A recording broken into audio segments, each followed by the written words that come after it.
আমার এক বন্ধু আমাদের ছাত্র জমানায় তার মানে হবু বধূকে নিয়ে সাথে ঘুরছিল। তা আমরা জিজ্ঞেস করলাম কে, বলে যে আমরা প্রায় বিবাহিত। আমরা জিজ্ঞেস করলাম এইটা আইনের দৃষ্টিতে প্রায় বিবাহিত হয় না, তুমি আইনের ছাত্র, আমাদের এক আইনের বন্ধু, এটা হয় বিবাহিত অথবা অবিবাহিত।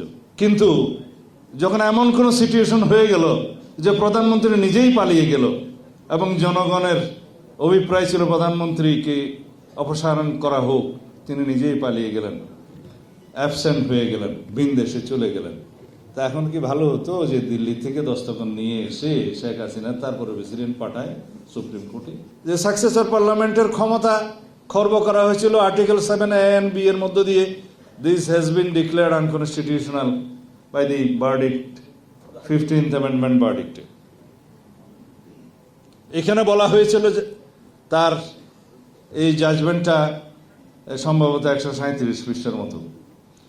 এখানে বলা হয়েছে লাস্টের অপারেটিভ অংশে, হাইয়েস, যে people's will is the supreme, সেগুলো কন্ট্রাডিক্ট করছে 7A and B। সুতরাং এটা নালিটি ডিক্লেয়ার করা হলো এবং এটাকে ননেস্ট করা হলো, মানে ইট ওয়াজ নট দেয়ার, রাইট? ব্যাপারটা হচ্ছে এই যে জনগণের অভিপ্রায়ের কথা হচ্ছে, দিস ইজ এটা উইল অফ দি পিপল। অবশ্যই কখন কন্টেন্ট করবেন, লেজিটিমেসি দিবেন, সেটা সাকসেসর পার্লামেন্টের এখতিয়ার। আমরা সেই কথা বলছি। এখন যদি বলা হয় জনগণের অভিপ্রায়ে এই সরকার গঠিত হয়েছে, ইয়েস, গণ অভ্যুত্থানের অভিপ্রায়ে এই সরকার গঠিত হয়েছে, কিন্তু সেই অভিপ্রায়টাকে লেজিটিমেসি দেওয়ার জন্য আমার আর্টিকেল 106 এর আশ্রয় নিতে হয়েছে। এমনি এমনি হয় নাই। বলছে এটা না সাংবিধানিক সরকার, না বিপ্লবী সরকার, শহীদ মিনারে যে ডিক্লারেশন দিয়ে যে কোনো সরকার হয়, সেটা হয় নাই, হয় নাই। কিন্তু মাঝামাঝি সরকার বলতে তো কিছু নাই। আমার এক বন্ধু আমাদের ছাত্র জমানায় তার মানে হবু বধূকে নিয়ে সাথে ঘুরছিল। তা আমরা জিজ্ঞেস করলাম কে, বলে যে আমরা প্রায় বিবাহিত। আমরা জিজ্ঞেস করলাম এইটা আইনের দৃষ্টিতে প্রায় বিবাহিত হয় না, তুমি আইনের ছাত্র, আমাদের এক আইনের বন্ধু, এটা হয় বিবাহিত অথবা অবিবাহিত, ইন বিটুইন কিছু নাই। তা এখন কি এটা প্রায় অসাংবিধানিক সরকার বা প্রায় বিপ্লবী সরকার, এরকম কোন টার্ম আছে যারা বলছে? নো। সরকারকে বৈধ হতে হয় এবং সরকারের বৈধতা দেওয়ার জন্য এই অভিপ্রায়কে লেজিটিমেট করার জন্য আর্টিকেল 106 এর আশ্রয় নেওয়া হয়েছে। এই আর্টিকেল 106 নিয়ে কথা বলছে তারা যে প্রধানমন্ত্রীর পরামর্শ ছাড়া তো তিনি 2টা কাজ ছাড়া আর্টিকেল 48 এর 3 অনুসারে প্রেসিডেন্ট আর কিছু করতে পারে না। হ্যাঁ, পারে না, কিন্তু যখন এমন কোন সিচুয়েশন হয়ে গেল যে প্রধানমন্ত্রী নিজেই পালিয়ে গেল এবং জনগণের অভিপ্রায় ছিল প্রধানমন্ত্রীকে অপসারণ করা হোক, তিনি নিজেই পালিয়ে গেলেন, অ্যাবসেন্ট হয়ে গেলেন, ভিন দেশে চলে গেলেন। তা এখন কি ভালো হতো যে দিল্লি থেকে দস্তখত নিয়ে এসে শেখ হাসিনা তারপরে প্রেসিডেন্ট পাঠায় সুপ্রিম কোর্টে? অবস্থাটা কি সেরকম ছিল?